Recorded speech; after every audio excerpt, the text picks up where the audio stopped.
बारामती आणि मुंबईमध्ये पत्रकार परिषद घेऊन रोहित पवार अपघात आणि विलिनीकरणाबाबत बोलणार आहेत। अपघाताबाबत ते 10 तारखेला तर विलिनीकरणाबाबत 12 तारखेला पत्रकार परिषद घेतील अशी माहिती आहे। गेल्या 10 दिवसांमध्ये पवार कुटुंबांच्या राजकीय चर्चेवर त्यांनी काहीही प्रतिक्रिया दिलेली नाही असं रोहित पवारांनी सांगितलं। सुनेत्रा पवारांच्या उपमुख्यमंत्रीपद आणि राष्ट्रीय अध्यक्षपदाबाबत चर्चेला पुनरुच्चार करणार का हे आता पाहावं लागेल। अजूनपर्यंत सुनेत्रा काकी असतील, पार्थ असेल, जय असेल तर आम्ही असू, कुणीही या दुःखातून सावरलेलो नाही। राजकीय विचार हे मनामध्ये दुर्दैवाने त्या ठिकाणी येत नाही आहेत, कारण का घटना जितकी दुर्दैवी त्या ठिकाणी होती। त्यामुळे हळूहळू जसं आम्हाला राजकीय विचार करण्याची क्षमता आमच्यामध्ये त्या ठिकाणी येईल, नक्कीच त्याच्याबद्दल स्पष्टपणे मी सांगेल। पण आत्तापर्यंत दोन्ही परिवारामध्ये नाही तर पवार परिवार एकत्र म्हणून कुठेही राजकीय चर्चा तिथं झालेली नाही। 9 तारखेनंतर त्या बाबतीतली कुठंतरी सुरुवात होईल असं वाटतं। 10 तारखेला विमानाबद्दल ज्या शंका आमच्या मनामध्ये आहेत त्या शंका मी प्रेझेंटेशन नाही तर प्रेस कॉन्फरन्सच्या माध्यमातून लोकांसमोर तिथं मांडेल मुंबईला। आणि 12 तारखेला विलिनीकरणाबद्दल काय घडलं, दादांची काय इच्छा होती हे मी 12 तारखेला मुंबईला प्रेस कॉन्फरन्सच्या माध्यमातून लोकांसमोर आणेल। आणि 12 तारीख का तर त्या दिवशी दादांची एक इच्छा होती, ती काय होती, कशी होती याबद्दल मी 12 तारखेला प्रेस कॉन्फरन्सच्या माध्यमातून विलिनीकरणाबद्दल मुंबईत नक्कीच सांगेल की अजितदादांची जागा ही कुणीही घेऊ शकत नाही। पण सुनेत्रा काकींकडे बघत असताना त्या परिवाराचा एक भाग म्हणून सुनेत्रा काकींमध्ये मी अजित काकांना त्या ठिकाणी बघतो। त्यामुळे तिथं त्यांना उपमुख्यमंत्रीपद मिळणं व इतरही जे सर्व मिनिस्ट्रीज होत्या त्या त्यांना मिळलं पाहिजे अशी मनोमन त्या ठिकाणी इच्छा होती। आणि दादांची जी पोझिशन त्या शरद पवार आणि पार्थ पवार यांच्या सातत्यानं होणाऱ्या भेटींमुळे दोन्ही पक्ष एकत्र येऊ शकतात अशी जोरदार चर्चा सुरू आहे। या चर्चेवर बोलताना भाजपचे नेते प्रवीण दरेकर यांनी सुनील तटकरे आणि प्रफुल्ल पटेल यांच्यावर होणाऱ्या टीकेवर दोघांची पाठराखण केली। पार्थ पवार हे फक्त कुटुंबाच्या नात्यानं शरद पवार यांना भेटतायत, पण दरेकर यांनी सांगितलं की तटकरे आणि पटेल हे पक्ष पुढे न्यायला सक्षम आहेत, म्हणून त्यांची बाजू योग्य आहे अशी भूमिका त्यांनी मांडली। या सगळ्या ऐकीव गोष्टी आहेत। आता पार्थ पवार शरद पवारांना भेटणं याच्यात काय गैर आहे? त्यांचं कुटुंब आहे, कुटुंबावर दुःख आल्यानंतर आपल्या कुटुंबातला सिनियर माणूस त्याला भेटण्यामध्ये लगेच प्रत्येक गोष्ट राजकारणाशी जोडण्याची काही आवश्यकता त्या ठिकाणी नाही आणि कोणाची गोची होत नाहीत। प्रफुल्ल पटेल आणि सुनील तटकरे त्यांचा पक्ष पुढे समर्थपणे नेण्यास सक्षम आहेत। विलिनीकरणाबाबत पक्ष जे ठरवेल तीच आपलीही भूमिका असेल, मंत्री हसन मुश्रीफ यांची प्रतिक्रिया। तर विलिनीकरणाच्या चर्चेमध्ये दादा होते, आम्ही नव्हतो, मुश्रीफ यांची प्रतिक्रिया। भगवानगडावरील महंतांकडून शरद पवार कुटुंबियांची सांत्वनपर भेट। विद्याप्रतिष्ठानमध्ये जाऊन अजित पवारांना वाहिली श्रद्धांजली। भंडाऱ्यामध्ये शिवसेना आमदार नरेंद्र भोंडेकरांनी बोलवलेल्या आढावा बैठकीवर भाजपचा बहिष्कार। आमदार परिणय फुकेंबद्दल भोंडकर यांनी अपशब्द वापरल्याचा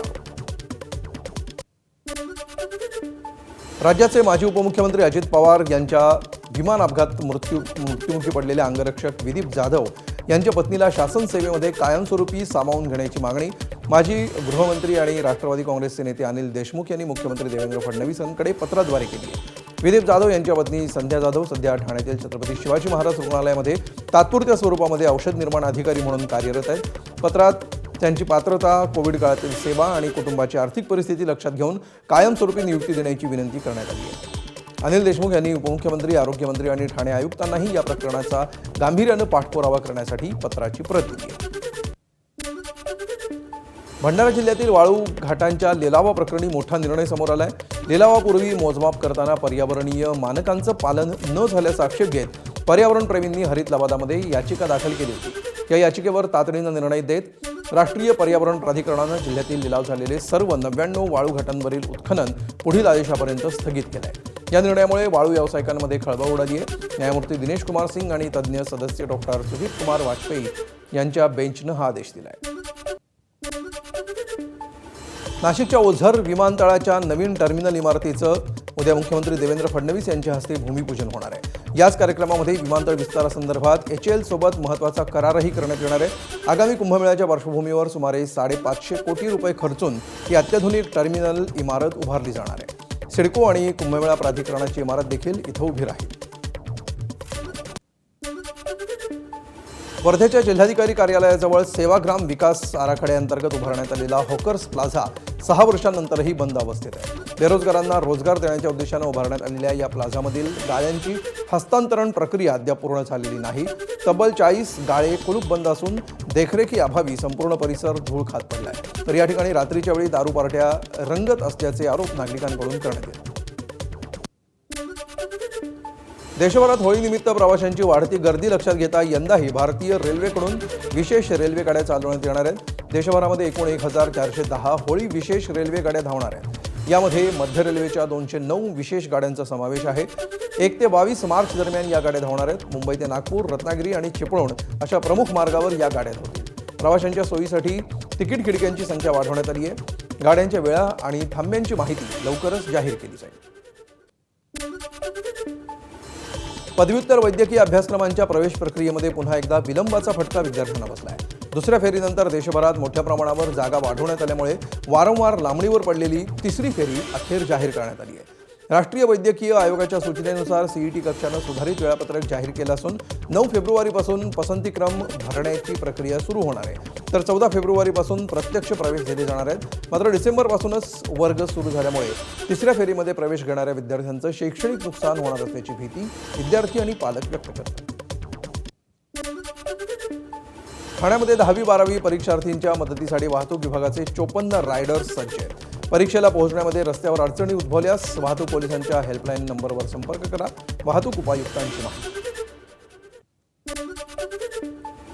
संत गजानन महाराजांच्या 148व्या प्रकट दिन उत्सवानिमित्त शेगावमध्ये लाखो भाविकांची मांदियाळी जमली। उद्या संत गजानन महाराजांचा प्रकट दिन सोहळा समाधी मंदिरामध्ये साजरा होणार। राज्यासह परराज्यातून 700हून अधिक दिंड्या आणि 3 लाख भाविक शेगावमध्ये दाखल झालेत। भाविकांची वाढती गर्दी लक्षात घेता आज आणि उद्या श्री संत गजानन महाराज समाधी मंदिर रात्रभर दर्शनासाठी खुलं ठेवण्यात आलं आहे। दरम्यान शेगाव शहरामध्ये पोलीस प्रशासनाकडून चोख बंदोबस्त ठेवण्यात आला आहे। पंतप्रधान नरेंद्र मोदी सध्या 2 दिवसांच्या मलेशिया दौऱ्यावर आहेत। 2016 नंतर मोदी पहिल्यांदाच मलेशिया देशाच्या दौऱ्यावर आहेत। मलेशियाचे पंतप्रधान दातो सेरी अनवर इब्राहिम यांच्या निमंत्रणावरून मोदी मलेशियामध्ये पोहोचले।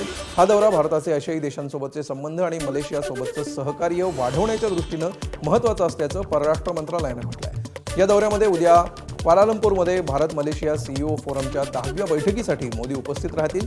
याशिवाय मलेशियातील बडे उद्योगपती आणि व्यावसायिकांचीही मोदी भेट घेणार आहेत। दरम्यान 10 वर्षांपासून मलेशियामध्ये असलेला आणि भारतानं फरार घोषित केलेला वादग्रस्त इस्लामिक उपदेशक झाकीर नाईकच्या प्रत्यार्पणाच्या मुद्द्यावर देखील चर्चा होण्याची शक्यता आहे। भारत आणि श्रीलंकेमध्ये होत असलेल्या T20 विश्वचषकामध्ये आज भारताचा सलामीचा सामना अमेरिकेशी होणार आहे। मुंबईच्या वानखेडे स्टेडियमवर संध्याकाळी 7 वाजता हा सामना सुरू होईल। या सामन्याच्या निमित्तानं अवघ्या विश्वचषक मोहिमेसाठी सूर्यकुमार यादवची टीम इंडिया सज्ज झाली आहे। यंदाच्या विश्वचषकामध्ये भारताचा समावेश अ गटात करण्यात आला आहे। या गटात भारत, अमेरिकेसह पाकिस्तान आणि इतर देशांचा समावेश आहे। आजपासून ICC T20 विश्वचषक स्पर्धेचं बिगुल वाजलं। स्पर्धेच्या सलामीच्या लढतीमध्ये पाकिस्ताननं नेदरलँड्सवर 3 विकेट्सनं मात केली। या सामन्यामध्ये नेदरलँड्सनं पाकिस्तानसमोर विजयासाठी 148 धावांचं आव्हान ठेवलं होतं। या आव्हानाचा पाठलाग करताना पाकिस्तानची एक वेळ 7 बाद 114 अशी अवस्था झाली होती। मात्र फहीम अशरफच्या तडफदार खेळीमुळे पाकिस्ताननं 3 चेंडू बाकी ठेवून हा सामना जिंकला। ABP माझा, उघडा डोळे बघा नीट।